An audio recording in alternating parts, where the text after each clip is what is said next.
Learn Python in 30 days কোর্সের day 4-এ আপনাদের সবাইকে ওয়েলকাম।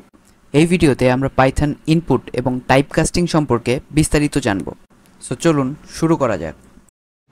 প্রথমে জানা যাক ইনপুট কি। ইনপুট হচ্ছে পাইথনের একটি ফাংশন যেটার মাধ্যমে আমরা ইউজারের থেকে ডেটা নিতে পারি। প্রথমে পাইচার্ম ওপেন করার পর মাই প্রজেক্টে গিয়ে এখান থেকে নিউ এবং দেন পাইথন ফাইলে গিয়ে আমরা জাস্ট ফাইলের নামটা দিয়ে দিব, এখানে ডে 4 দিয়ে দিচ্ছি।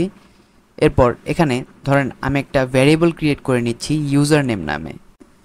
এখন ইউজার নেমের মধ্যে এখানে আমি জাস্ট ইনপুট ফাংশনটা পাস করে দিব এবং এখানে ডাবল কোটেশনের মধ্যে আমি লিখে দিচ্ছি এন্টার ইয়োর নেম। মানে হচ্ছে এই ইনপুট ফাংশনটার মাধ্যমে আমরা ইউজারের থেকে তার নামটা ইনপুট হিসেবে নিব। সো এখন আমি যদি ইউজার নেমটা এখান থেকে প্রিন্ট করি, এরপর যদি কোডটা রান করে দিই, তাহলে দেখব এখানে এন্টার ইয়োর নেম মানে একটা নেম সাবমিট করার অপশন চলে এসেছে। সো এখানে আমরা জাস্ট যে কোনো একটা নাম পাস করে দিই, যেমন ধরেন সৌরভ। সো দেওয়ার পর আমরা যদি এন্টার দিই, তাহলে দেখব এখান থেকে আমাদের ইউজার নেমটা প্রিন্ট হয়ে যাবে। এখন মনে করেন ইউজার নেমের আগে আমরা গুড মর্নিং প্রিন্ট করতে চাচ্ছি। সো এখানে ইউজার নেমের আগে আমরা ডাবল কোটেশন দিয়ে দিব এবং সেটার মধ্যে গুড মর্নিং লিখে দিব।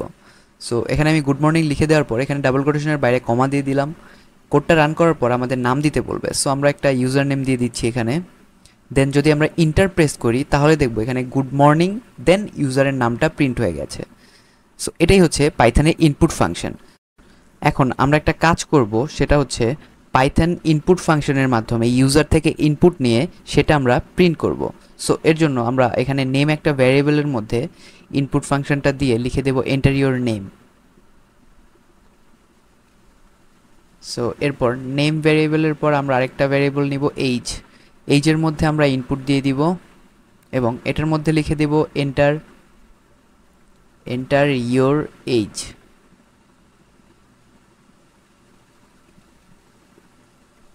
দেন লাস্ট আমরা আরেকটা জিনিস নিব, সেটা হচ্ছে হবি। সো হবির মধ্যে আমরা জাস্ট নর্মালি ইনপুট দিয়ে লিখে দিব হচ্ছে এন্টার ইয়োর হবি। সো এই ডেটাগুলো ইউজারের থেকে নেয়ার পর আমরা নর্মালি এটাকে প্রিন্ট করব। এর জন্য আমরা প্রথমে নাম প্রিন্ট করব। সো প্রিন্টের মধ্যে লিখে দিব এখানে ডাবল কোটেশন দিয়ে ইয়োর নেম ইজ, তারপরে ডাবল কোটেশনের বাইরে গিয়ে কমা দিয়ে জাস্ট নেম ভ্যারিয়েবলটা পাস করে দিব। নেক্সট লাইনে আমরা প্রিন্ট করব হচ্ছে এইজ। সো প্রিন্ট দিয়ে দেন আমরা ডাবল কোটেশন দিব, এটার মধ্যে লিখব ইউ আর, দেন ডাবল কোটেশনের বাইরে গিয়ে জাস্ট কমা দিয়ে লিখব এইজ ভ্যারিয়েবল, দেন কমা, আবার ডাবল কোটেশন এবং এটার মধ্যে হচ্ছে লিখব ইয়ার্স ওল্ড। এবং লাস্টে আমরা প্রিন্ট করব হচ্ছে hobby. So print double quotation then আমরা লিখব হচ্ছে your hobby is, then double কোটেশনের বাইরে গিয়ে কমা দিয়ে হবি ভ্যারিয়েবলটা পাস করে দিব। এখন আমরা যদি কোডটাকে রান করি, তাহলে আমাদের এখানে নাম এন্টার করতে বলবে। সো আমরা এখানে একটা ইউজার নেম দিয়ে দিচ্ছি, দেন এন্টার দিলে আমাদের এইজ এন্টার দিতে বলবে আবার। সো এইজ এখানে 22 দিয়ে দিচ্ছি এবং সবশেষে আমাদের হবিটা এন্টার করতে বলছে। সো আমি এখানে প্রোগ্রামিং দিয়ে দিলাম। এখন যদি এন্টার দিই, তাহলে দেখব your name is Sourav, you are 22 years old, your hobby is programming. এখানে সুন্দর মতন লেখাটা প্রিন্ট হয়ে যাবে। এখন আমরা জানবো টাইপকাস্টিং কি। টাইপকাস্টিং হলো এক ধরনের ডেটাকে অন্য ধরনের ডেটায় রূপান্তর করা। রূপান্তর করা বলতে ধরেন আমরা কোনো স্ট্রিং ডেটাকে ইন্টিজারে কনভার্ট করব, কিংবা কোনো ইন্টিজার ডেটাকে আমরা হচ্ছে ফ্লোট ডেটা টাইপে কনভার্ট করব। সো আমি এখানে একটা মাই ভ্যালু নামে ভ্যারিয়েবল ক্রিয়েট করে নিলাম এবং এটার মধ্যে ভ্যালু হিসেবে ডাবল কোটেশনের মধ্যে আমি 22 দিয়ে দিলাম। এখন আপনারা হয়তো ভাবতে পারেন যে ভ্যালু যেহেতু 22 একটা নাম্বার, তাই এটা ডেটা টাইপ হবে একটা ইন্টিজার। কিন্তু আমরা এখানে যদি প্রিন্ট করি মাই ভ্যালু এর টাইপ, তাহলে এখানে প্রিন্টের ভেতরে টাইপ ফাংশনটা দিয়ে আমরা টাইপের মধ্যে মাই ভ্যালু ভ্যারিয়েবলটা পাস করে দিব। এখন যদি রান করি, তাহলে এটার টাইপ দেখতে পারবো স্ট্রিং, কারণ আমরা ডাবল কোটেশনের মধ্যে যদি কোনো নাম্বারও ইউজ করি, তাহলেও সেটা ডেটা টাইপ হবে স্ট্রিং। সো ধরেন এই স্ট্রিং ডেটা টাইপটা আমরা ইন্টিজারে কনভার্ট করতে চাচ্ছি। সো সেজন্য আমরা এখানে ইন্ট ফাংশনটা লিখব। এখন ফার্স্ট ব্র্যাকেট দিয়ে এখানে মাই ভ্যালু যেই ভ্যারিয়েবলটা আছে সেটা পাস করে দিব। সো এটা পাস করে দেওয়ার পরে আমরা যদি এখন এটার টাইপটা চেক করি, তো ধরেন আমি এটা হচ্ছে কাট করে নিলাম। সো প্রিন্টের মধ্যে আমরা জাস্ট এটাকে পেস্ট করে দিলাম।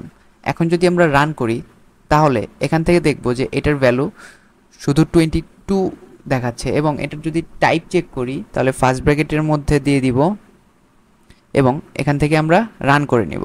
সো এখন দেখেন এটার ডেটা টাইপ হচ্ছে ইন্টিজার। সো ইন্টিজার দেওয়ার কারণ হচ্ছে এখানে আমরা ইন্ট ফাংশনের মধ্যে ভ্যালুটা পাস করে এটাকে ইন্টিজারে কনভার্ট করে নিয়েছি। এখন আমরা আরেকটা ভ্যারিয়েবল ক্রিয়েট করে নিচ্ছি নাম্বার নামে। এটার মধ্যে ভ্যালু পাস করে দিলাম 22। এখন আগের 22টা ডাবল কোটেশনের মধ্যে ছিল, কিন্তু এইটা ডাবল কোটেশনের বাইরে আছে। সো এটা অবশ্যই একটা ইন্টিজার ডেটা টাইপ। এখন এই ইন্টিজার ডেটা টাইপটাকে আমরা যদি ফ্লোটে কনভার্ট করতে চাই তাহলে আমাদের ফ্লোট ফাংশনটা ইউজ করতে হবে। সো তার আগে আমি এখানে ফ্লোট ভার্সন নামে একটা ভ্যারিয়েবল ক্রিয়েট করে নিচ্ছি এবং এই ভ্যারিয়েবলের মধ্যে আমি ফ্লোট ফাংশনটা ইউজ করব। সো এখানে আমি ফ্লোট লিখে দিব এবং এটার মধ্যে ফার্স্ট ব্র্যাকেটে আমরা ইন্টিজার যেই ডেটা টাইপটা আছে ওটার ভ্যারিয়েবলটা মানে নাম্বারটা পাস করে দিলাম। এখন আমরা যদি ফ্লোট ভার্সন যেই ভ্যারিয়েবলটা আছে এটা ডেটা টাইপ চেক করতে চাই তাহলে নর্মালি প্রিন্টের মধ্যে আমরা টাইপ ফাংশনটা পাস করে দিলাম। এখন এখান থেকে আমরা ভ্যারিয়েবল নামটা কপি করে টাইপের মধ্যে দিয়ে দিচ্ছি। সো এখন যদি কোডটা রান করি তাহলে দেখবেন এটা ডেটা টাইপ ফ্লোটে কনভার্ট হয়ে গেছে। সো এখন আমরা যদি এই নাম্বারটা চেক করি, মানে ফ্লোটে যেহেতু কনভার্ট হয়েছে তাহলে অবশ্যই দশমিক নাম্বার হওয়ার কথা। সো আমরা প্রিন্ট করে দেখি কি হয়। এখন এখানে দেখতে পাচ্ছেন যে 22.0 এটার ভ্যালু হচ্ছে 22 ছিল যখন আমরা এটা ডেটা টাইপ ইন্টিজার দেখেছিলাম। এখন এটা ফ্লোটে কনভার্ট হয়ে যাওয়ার কারণে এখানে 22.0 মানে দশমিক নাম্বারে কনভার্ট করে দিয়েছে। এখন আরেকটা এক্সাম্পল দেখা যাক। এখান থেকে যদি আমি কোডটা রিমুভ করি এবং মাই ভ্যালুর মধ্যে এখানে কোনো নাম্বার না দিয়ে যদি ধরেন আমি কোনো ওয়ার্ড দিয়ে দিই, ধরেন এখানে আমি ক্যাট দিয়ে দিচ্ছি। সো এইটাকে যদি আমরা ইন্টিজারে কনভার্ট করতে চাই তাহলে আমরা নর্মালি প্রিন্ট ফাংশনটার মধ্যে এখানে ইন্ট পাস করে দিব এবং ইন্টের মধ্যে মাই ভ্যালুটা পাস করে দিব। এখন যদি আমরা কোডটা রান করি তাহলে আমাদের একটা ইরর দেখাবে, সেটা হচ্ছে ভ্যালু ইরর। কারণ কোনো স্ট্রিং মানে কোনো ওয়ার্ড কিংবা সেন্টেন্সকে আমরা অবশ্যই কোনো নাম্বারে রূপান্তর করতে পারি না।